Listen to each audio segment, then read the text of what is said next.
한국의 최근 3경기에서 3번의 프리킥과 3번의 골이 있습니다. 어메이징 소니, 젠장, 케인은 왜 아직도 프리킥을 차고 있어? 만약 내가 420억을 가지고 있다고 해도 나는 결코 그를 얻지 못할 것입니다.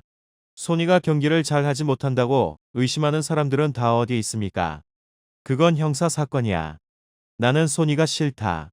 왜냐하면 그는 스퍼스에 매우 충성하지만 그 앵글로 부족의 일부는 너에게 감사하지 않기 때문이다.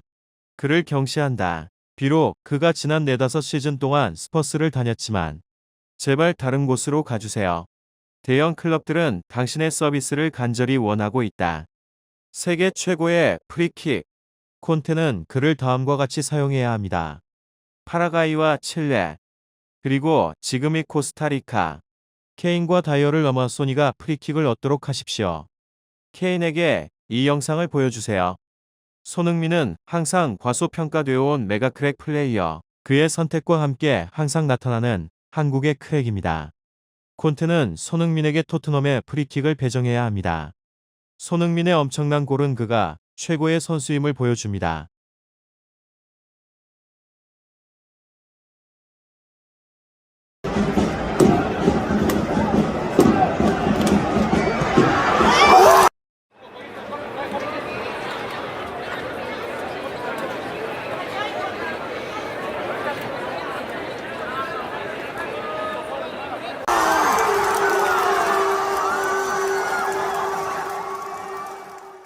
안녕하세요. 이슈 K입니다. 조금은 다른 방식의 전술을 예고했던 벤투호의 코스타리카전은 만족과 불안 두 가지를 모두 노출했는데요. 벤투 감독이 이끄는 대한민국 대표팀은 지난 23일 오후 8시 고양 종합운동장에서 열린 코스타리카와의 A매치 평가전 홈경기에서 2대2로 무승부를 기록했습니다. 대표팀은 전반 27분 윤종규가 올려준 크로스를 이어받은 황희찬이 벼락 같은 왼발 슈팅으로 선제골을 터뜨렸고 1대2로 뒤진 후반 중반에는 손흥민이 동점 프리킥 골을 터뜨려 클래스를 입증했습니다. 특히 벤투 감독은 손흥민을 고정된 위치가 아닌 프리롤을 부여하며 공격 전반에 대한 책임을 부여했는데요. 실제로 손흥민은 경기 내내 최전방에서 횡적인 움직임을 보이며 대표팀 공격의 열쇠 역할을 담당했습니다. 경기 후 벤투 감독은 좋은 경기를 했다. 결과가 공정하지 않았을 뿐 충분히 이길 수 있는 경기였다라고 총평을 내리기도 했습니다. 하지만 수비진은 불합격점이라 해도 과언이 아니었고 확실한 주전 멤버가 없는 오른쪽 풀백 자리는 벤투 감독의 고민으로 떠올랐습니다. 코스타리카에 밀리는 우측 수비로 인해 김민재와 김영권이 수시로 측면으로 뛰어들어 협력 수비를 펼치느라 가운데에 공간이 발생하는 위협적인 악순환이 나오기도 했습니다. 벤투 감독은 수비 불안 지적에 윤종규는 대표팀에서 많은 시간을 함께하지 않았다. 이날은 국내와 유럽파가 모두 모인 자리라며 호흡 면에서 문제가 발생할 수 있었다고 밝혔고 윤종규 역시 여러 선택지 중 하나다. 2명의 수비형 미드필더 기용 가능성도 있지만 가능성만으로 생각했음 좋겠다. 수비수 문제는 다가올 카메룬전에서 다시 결정할 것이라고 설명했습니다. 대표팀의 성적과는 별개로 손흥민 선수의 멋진 프리킥이 주목받고 있는데요. 1대2로 뒤진 후반 중반에 손흥민이 동점 프리킥 골을 터뜨렸고 SNS 등에 많은 반응들이 올라오고 있습니다. 특히나 토트넘의 프리키커인 케인과 비교하는 반응들이 많은데요. 이어서 네티즌들의 반응을 더 살펴보도록 하겠습니다. 케인에게 소니가 프리키커를 가져갈 수 있도록 하세요. 세계 최고의 윙어. 손흥민 골든부츠 우승자. 해리, 이거 봐. 손흥민, 3개의 프리킥, 3개의 골 그리고 당신은 그에게 우리의 프리킥을 줘.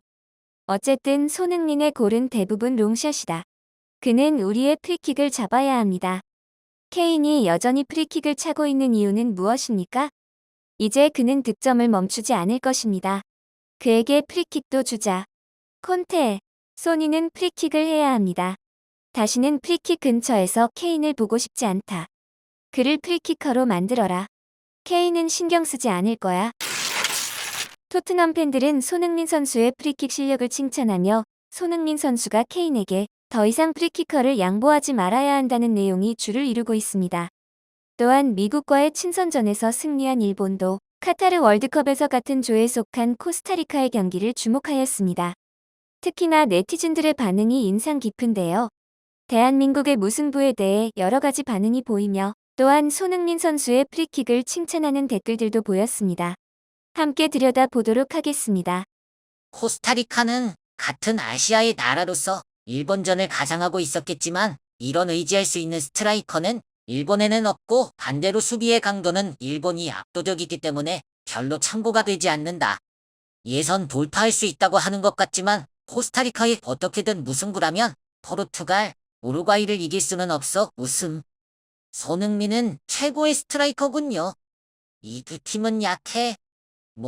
한국은 1승도 꽤 어려울 것이다. 코스타리카 상대에게 드로우. 코스타리카도 물론 약하지는 않지만 홈 경기에서 무승부는 한국도 미묘하다. 선제점은 불평 없는 골이지만 2점째는 나상호의 스피드에 초조한 골키퍼의 미스로부터 나온 프리킥. 슛 자체는 훌륭하다. 다만 물론 양팀 모두 실전도 완전히 같은 상태가 아닐 것이므로 참고 정도일 것이다. 저것은 잡히지 않아 그런 프리킥을 걷어차는 선수가 일본에는 없다. 억울하지만 아시아 넘버원의 선수다. 소니의 프리킥. 민재도 좋았다. 강한 한국. 드로우인데 압권 두발이라고 해도 위화감밖에 없네요. 코스타리카에게 무승부로는 기뻐할 수 없다. 지금 한국의 힘이라면 이길 수 없다고. 나바스가 없는 코스타리카에게 2점 넣었으니까 별것도 아니다. 한국 대표로 무승부라면 일본이 이길 것 같다고 생각할 정도로 최근 한국 대표팀은 약하기 때문에 프리킥에서 득점할 수 있는 한국 부럽다. 손은 세트 플레이밖에 골을 넣을 수 없고 김민재는 대표라고 생각이 전혀 안 되고 한국은 전혀 좋은 곳이 없구나. 코스타리카가 퇴장하지 않았다면 거의 확실히 졌겠구나. 여러 가지 실험과 준비가 있었던 코스타리카전에 이어 9월 27일 서울 월드컵 경기장에서 열리는 카메룬과의 A매치에서는 얼마나 더 발전한 모습을 보여줄 수 있을지, 또한 이강인 선수의 활용처는 무엇일지 기대합니다. 여러분의 의견은 어떠신가요? 손흥민 선수의 멋진 모습을 보며 마무리하겠습니다.